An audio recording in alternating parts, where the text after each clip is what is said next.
A minha dúvida é que, quando você estava falando sobre política, você separou os esquerdistas, vocês são de esquerda, são de direita. Desculpa, repete um pouquinho mais alto que eu não estou conseguindo ouvir bem. Desculpa. Sou meio surdo, o problema é meu. Tá. Ontem, o senhor falou sobre as pessoas que seguem esquerda e direita.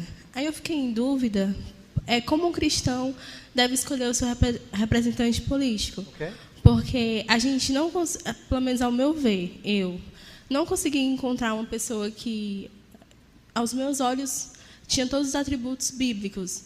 Entendeu? E quando eu vi uma pessoa, como o senhor falou, um governante, ele governa para o povo. Eu não posso escolher um governante que governe apenas para os cristãos.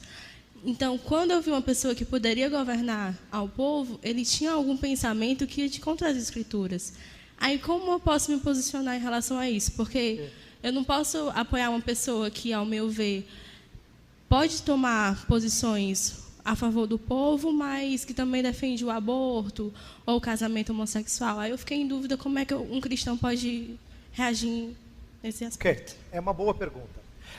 Então eu vou lembrar algumas coisas que eu falei e vou tentar expandir em cima do que eu falei ontem. Lembra quando eu disse que política é a arte do possível? É parecido quando a gente vota. Você fez um comentário na sua pergunta, você falou assim, eu não encontrei um candidato com todas as qualidades. É parecido com achar alguém para casar, você não encontra todas as qualidades. Entendeu? Você acha algumas, as outras a gente roga a Deus que dê, né? Então, quando a gente vai escolher um político, eu entendo o seu sentimento, ele é o de muita gente, de que nós acabamos escolhendo o menos pior, que é frustrante, né? Mas, eu queria que a gente mudasse a ótica assim. Senhor, ele não é teu. Ele não confessa o teu nome. E, portanto, ele tem ideais que são contrários ao teu nome. Mas eu creio que os que ele mais defende, as suas grandes causas, são de acordo com sua palavra. Então, Pai, entenda que eu estou votando nele por essas razões. E eu digo isso por quê? Porque se nós entendemos que nossa responsabilidade num país democrático, né, num país republicano que vota os seus representantes, há uma grande chance de você não ser única quando você diz o que você acabou de perguntar, de você ser a grande maioria. A grande maioria entende que o seu candidato não é o ideal. Ele é assim, ele é o menos pior. Mas assim, bom não tem. Tanto é que tem gente que fala assim, não vota em ninguém. Acho que a coisa mais crente é votar em branco. Mas lembra, votar em branco é não participar desse dever. Aí você vai dizer, não, mas eu votei. Entenda, você está dizendo que você não vota em alguém para ninguém nunca dizer, tá vendo? Foi o cara que você colocou, tá aí, ó. Olha só que deu. Né? Então, é parecido com fazer votos. Uma vez meu pai me ensinou uma lição. Ele falou assim, sobre a importância de fazer votos e cumprir, aquele texto de Eclesiastes tão conhecido, se você vai fazer voto e não vai cumprir, é melhor que não faça votos. Aí eu lembro que eu falei para o meu pai assim, pai, se fazer votos é uma coisa assim tão séria, então acho que eu não vou fazer. Ele falou, meu filho, não fazer votos é não querer compromisso. É verdade. Se eu não faço votos, eu não quero compromisso, entendeu? Para não dar errado o que eu faço, eu nem me envolvo. Então, votar em branco não é a saída. Eu acho que não. Eu acho que a gente precisa procurar aquela que é a maior bandeira. Quando a gente vê grandes bandeiras que são ruins, eu acho que a gente tem todo o direito de dizer, eu não voto nesse cara. Porque as grandes bandeiras que ele balança, eu não concordo. Lembra, tem certas coisas que se tornam públicas e outras que não. Por exemplo, tem candidatos que talvez nunca exponham o que eles acham sobre como tratar a esposa, mas não é bom. Não é crente.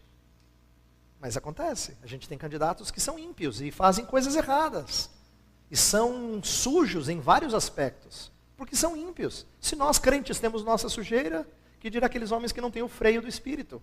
Vamos colocar assim, tá? Então, eu só estou dizendo que nós temos talvez que escolher nossos candidatos baseado no entendimento daquilo que é sua grande bandeira, ou suas grandes bandeiras, e enxergá-las como condizente com a palavra.